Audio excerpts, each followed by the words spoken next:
नमस्कार, मैं राहुल शर्मा और आप देख रहे हैं नेक्स्ट 9 न्यूज। आज हम बात करेंगे उत्तर प्रदेश की। यूपी में साल 2027 में होने वाले विधानसभा चुनाव से पहले सियासी गलियारों में लगातार बदलाव देखने को मिल रहे हैं। चुनाव से पहले राजनीतिक पार्टी के नेता वोट बैंक को साधने में लगे।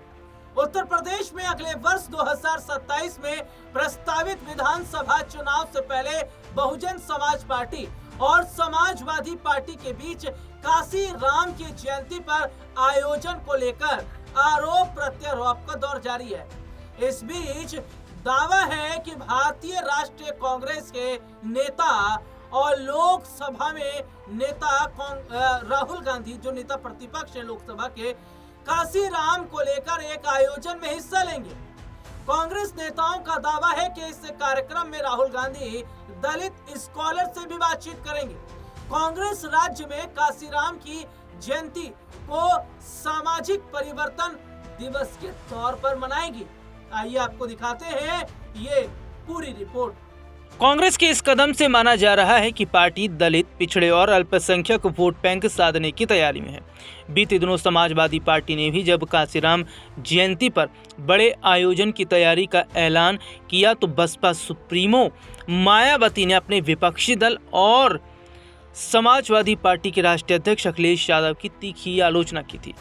सपा काशीराम की जयंती पीडीए दिवस के रूप में मनाएगी। सपा की ओर से हर जिले में कार्यक्रम का आयोजन होगा। माना जा रहा है कि वर्ष 2024 के लोकसभा चुनाव में दलितों के एक वर्ग से मिले समर्थन से उत्साहित सपा 2027 के चुनाव में भी दलित कार्ड खेलने की तैयारी में है। सपा के इस फैसले पर बीएसपी के प्रदेश अध्यक्ष विश्वनाथ पाल ने सपा द्वारा बीएसपी के संस्थापक काशीराम की जयंती को पीडीए दिवस के रूप में मनाने पर कहा था। सपा के राष्ट्रीय अध्यक्ष अखिलेश यादव का ये नाटक है। अगर वो पहले काशीराम का सम्मान करना सीख गए होते तो उन्हें आज नाटक करने की जरूरत नहीं पड़ती। जब वे मुख्यमंत्री थे तो उन्होंने काशीराम जी की जयंती पर छुट्टी को निरस्त किया। काशीराम की जयंती पर सपा ने एक आधिकारिक बयान में कहा था, समाजवादी पार्टी के राष्ट्रीय अध्यक्ष एवं पूर्व मुख्यमंत्री अखिलेश यादव के निर्देश पर बहुजन नायक मान्यवर काशीराम जी के 92वें जन्मदिन के अवसर पर 15 मार्च 2026 दिन रविवार को प्रत्येक जिला मुख्यालय में उक्त कार्यक्रम बहुजन समाज दिवस अर्थात पीडीए दिवस मनाया जाएगा। राजनीतिक जानकारों की माने तो सपा और कांग्रेस के काशीराम जयंती के दिन भले ही मंच साझा ना करें, लेकिन उनका निशाना बसपा और बीजेपी के लिए वोट बैंक है, जिनके भरोसे दोनों दल 2027 के चुनाव में उतरेंगे। दलित और पिछड़े मतों को एकजुट करने के लिए कांग्रेस और सपा अभी से लग गए। अभी तक की स्थिति के अनुसार दोनों दल इंडिया अलायंस के चरम पर हैं। यूपी में हो सकता है साथ मिलकर चुनाव लड़े और सीट का बंटवारा भी करें।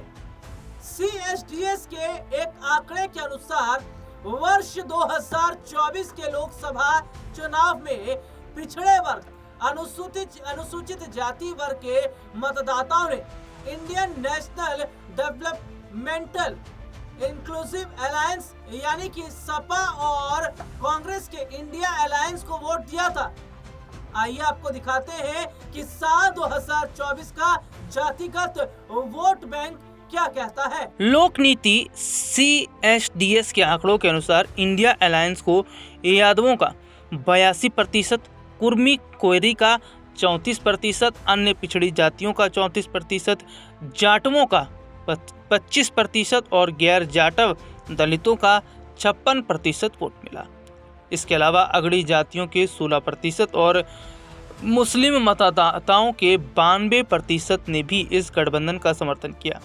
वहीं बसपा की बात करें तो CSDS के आंकड़ों के मुताबिक उसे यादवों का 2%, कुर्मी कोयरी का 2%, अन्य पिछड़ी जातियों का 3%, जाटवों का 44% और गैर जाटव दलितों का 15% वोट मिला। इसके अलावा अगड़ी जातियों के 1% और मुस्लिम मतदाताओं के 5% ने बसपा को वोट दिया। अगर एनडीए की बात करें तो उसे यादवों का 15%, कुर्मी कोयरी का 61%, अन्य पिछड़ी जातियों का 59%, जाटवों का 24% और गैर जाटव दलितों का 29% वोट मिला। वहीं अगड़ी जातियों की 79 और मुस्लिम मतदाताओं के 2% ने एनडीए का समर्थन किया। आंकड़ों पर ध्यान दें तो लोकसभा चुनाव में जाटव वोट बैंक में बसपा, सपा और कांग्रेस की इंडिया अलायंस से 19% आगे रही। सपा और कांग्रेस की कोशिश है कि एक और जहां इस 19% की दूरी को और कम किया जाए तो वहीं उन वर्गों में मायावती की पार्टी को और नुकसान पहुंचाया जाए जहां वह इंडिया अलायंस के लिए खतरा बन सकती हैं। वहीं अगर वोट बैंक की बात करें तो 2024 के अनुसार बीजेपी को नुकसान हुआ था। अगर 2027 के चुनाव से पहले बीजेपी अपने वोट बैंक को मजबूत करने में कामयाब नहीं रहती है तो इसका नुकसान उठाना पड़ सकता है। एनडीए और इंडिया और बसपा के वोट में कहाँ कितना अंतर है, इसको इस तरीके से अपने दर्शकों को बताते हैं। CSDS के आंकड़ों के लिहाज से एनडीए, इंडिया और बसपा के वोट के अगर अंतर को देखा जाए तो यादव वोट बैंक, जो कि यहाँ पर अखिलेश यादव की अगर बात करें तो MY समीकरण जो वो खेलते हैं, यहाँ यादव वोट बैंक का क्या हाल है।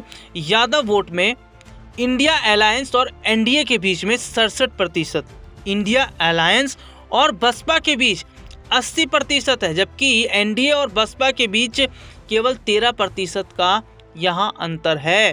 कुर्मी कोयरी वोट में एनडीए और इंडिया अलायंस के बीच 27% है। अन्य पिछड़ी जातियों के वोट की अगर देखा जाए तो एनडीए और इंडिया अलायंस के बीच यहाँ 25% है। एनडीए और बसपा के बीच यानी कि इन दोनों के बीच अगर देखा जाए तो 56% है, जबकि इंडिया अलायंस और बसपा के बीच 31% का अंतर है।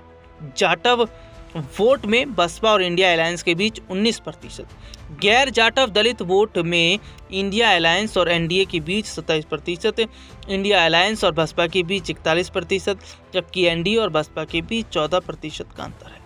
अगड़ी जातियों के वोट में एनडीए और इंडिया अलायंस के बीच 63%, एनडीए और बसपा के बीच 78%, जबकि इंडिया अलायंस और बसपा के बीच 15% का अंतर है। अब यह देखना दिलचस्प होगा कि अलग अलग मंचों से एक जैसी सियासत करने में लगे अखिलेश और राहुल अपनी कोशिश में कितना सफल होंगे।